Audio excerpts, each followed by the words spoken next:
So reports have surfaced that the New York Yankees are still looking for some additional help for their team for 2026. And in that search, they are looking for a right-handed hitting outfielder. Now, when you really search through the remaining available free agents, that list really isn't very large. And the list of players that you would even remotely consider potentially adding to this squad is even smaller. On this video, we're going to look at 3 names potentially connected to the Yankees in their search for a right-handed hitting outfielder. And at the end of this video, I'm going to let you know who I think the Yankees should pursue from the list of 3. So let's get into it with the first player.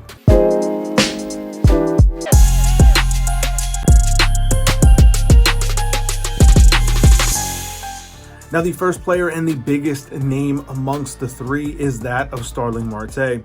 We've seen him play with the crosstown rival New York Mets, and this is a player who is listed as a kind of leader in a clubhouse. But obviously, the Yankees are not short when it comes to clubhouse leaders. And when you look at what the aging outfielder is going to be, is a 4th outfielder in this market. And realistically, when you look at what Starling is going to be able to do, there's going to be a lot of questions as far as what he is capable of defensively.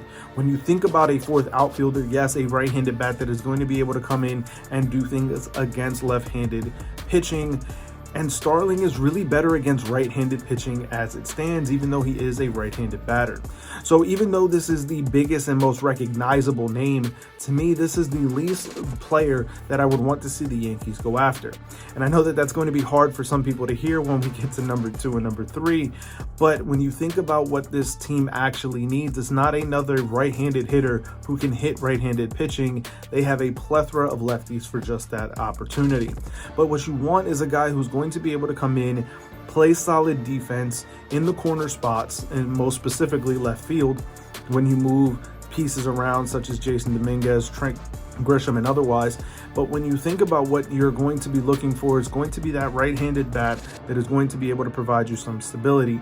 And to me, Starling Marte is just past the prime point of where he's going to reasonably be able to give you something playing once, twice, maybe 3 times at most a week.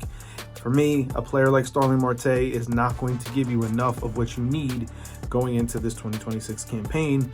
And if I were the Yankees, I would pass on the most recognizable name of the 3 on this list.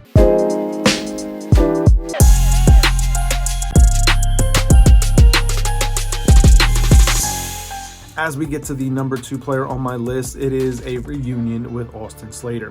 When you think about what Austin Slater was for the New York Yankees, you really didn't get to see him much in 2025 because as quickly as he got here was as quickly as he was injured. But when you look at the peripherals of what Austin Slater is, this is a guy who hits left-handed pitching, plays solid defense, and is a above average base runner. Obviously, we did not get to see that for the Yankees in 2025 because of the injury.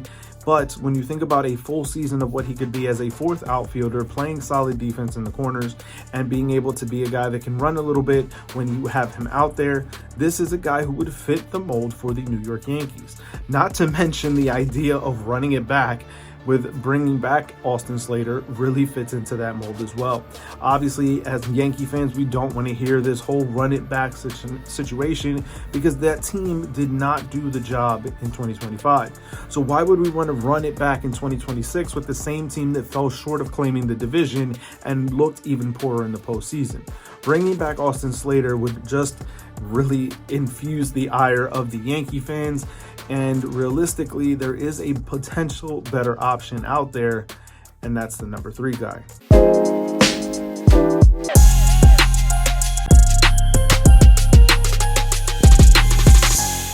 Now, when we look at the 3rd player, it is that of Randal Grichuk. When you look at Randal Grichuk and his peripherals, when you look at the fact that this is a guy, a right-handed batter that matches left-handed pitching, he is significantly better against left-handed pitching than either of the other 2 options.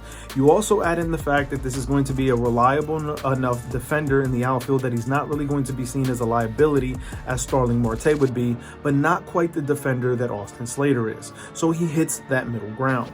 Likewise, when it comes to the speed factor, he's not going to be as slow as Starling Marte, but not necessarily as fast according to sprint speed as Austin Slater. This guy is the perfect middle ground in terms of the defensive and base running side, but the best force offensively when you look at what the Yankees are in need of and that's a right-handed outfielder that can hit against left-handed pitching. Being able to plug in a guy like Randal Grichuk, who's a veteran now, who's been around the league, that understands what is going to be required of him on a nightly basis, sitting most of the week, and being able to come in against those tough lefties, is going to be a guy that you really want to have, knowing his role and his responsibility.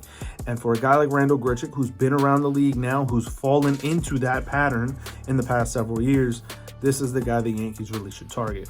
So as I said at the beginning, the player that I think the Yankees need to target, it is that of Randal Grichuk. I think that for what the Yankees have been announcing that they have been looking for, he is the perfect balance. Yes, he's not going to be the same kind of defender or base runner that they had with potentially in Austin Slater. But likewise, he's not going to be the exorbitant cost and lackluster results of Starling Marte. Randal Grichuk would be the perfect middle ground option for the Yankees, not to mention that the contract likely would not be anything super crazy. You bring him in on a one-year deal, potentially a mutual option for a second at maybe $7.5, $8 million, potentially going up to 10 with incentive-laden deal. To me, this is the perfect middle ground for the Yankees at this point in the offseason. Now, just to kind of wrap things up here, there was an article that I put together on baseballbanterbroadcast.com. I'll leave it linked in the show notes below, that became absolutely irrelevant as soon as the article was posted, and it was that of Eugenio Suarez coming to the New York Yankees. There's an opportunity there, at least in my opinion there was, for the Yankees to get the best available option on the market still, at a position that is going to be a very difficult one to fill come 2026. Yes, we have Ryan McMahon, but definitely not the offensive threat that Suarez could have been. But again, I'll leave that video link, that article linked down in the description below if you want to check it out. But for the New York Yankees and what their available options are right now, Randal Grichuk seems to be the best fit possible. But I want to hear from you, baseball fans. I want to hear from you, Yankee fans. What are your thoughts and feelings about the three potential names connected to the Yankees in their off-season outfielder right-handed hitter search? Let me know if there's another potential option that you see as a better candidate down in the comments. And while you're down there, if you haven't already, hit the subscribe button down below, as it truly does help us continue to build and grow this baseball community here on the Baseball Banter Broadcast. We have a ton of new content coming your way in 2026, and you're not going to want to miss it. So hitting the subscribe button and the bell for post notifications is the best way not to miss it. As always, I want to thank you for joining me here, and I'll catch you guys on the next video. Peace.